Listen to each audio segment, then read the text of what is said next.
તો કોરોનાગ્રસ્ત દર્દીઓ પણ મહાનગરપાલિકાની ચૂંટણીમાં મતદાન કરી શકશે। કોરોના સંક્રમિત શંકાસ્પદ અને હોમ આઇસોલેશનમાં રહેલા દર્દીઓ મતદાનના દિવસે છેલ્લા કલાકમાં મતદાન કરી શકે તે માટેની માર્ગદર્શિકા જાહેર કરાઈ છે, જેમાં નોડલ અધિકારીઓએ મતદાનના આગળના દિવસે કોરોના સંક્રમિત શંકાસ્પદ અને ક્વોરન્ટાઇન દર્દીઓની માહિતી સંબંધિત જિલ્લા ચૂંટણી અધિકારીને મોકલવાની રહેશે। આ યાદી જિલ્લા કલેક્ટરે રાજ્ય ચૂંટણી આયોગને મોકલવાની રહેશે। મતદાન મથકે વહીવટી પ્રશાસનને યોગ્ય વ્યવસ્થા ગોઠવવી પડશે। મતદાન મથક પર પૂરતી સંખ્યામાં પીપીઈ કિટની વ્યવસ્થા કરવાની રહેશે। આ સાથે મતદાનના દિવસે જો શરીરનું તાપમાન સામાન્ય કરતાં વધુ હોય તો તેવા મતદારે મતદાન કર્યા બાદ જે તે સામગ્રી કે પછી વસ્તુઓને જો સ્પર્શ કર્યો હોય તો તેને કર્મચારીઓએ સેનિટાઇઝ પણ કરવું પડશે। સેનિટાઇઝેશનની કામગીરી બાદ અન્ય મતદાતાઓ મતદાન કરી શકશે।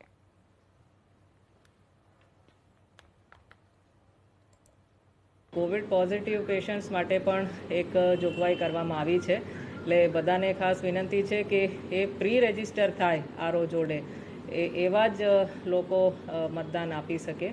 એટલે છેલ્લી ઘડીએ કોઈ જાય તો એમને મતદાન કરવામાં દેશે નહીં।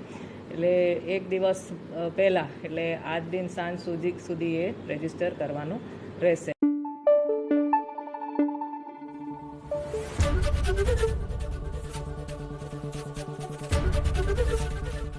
एबीपी अस्मिता, गुजरातनी अस्मिता।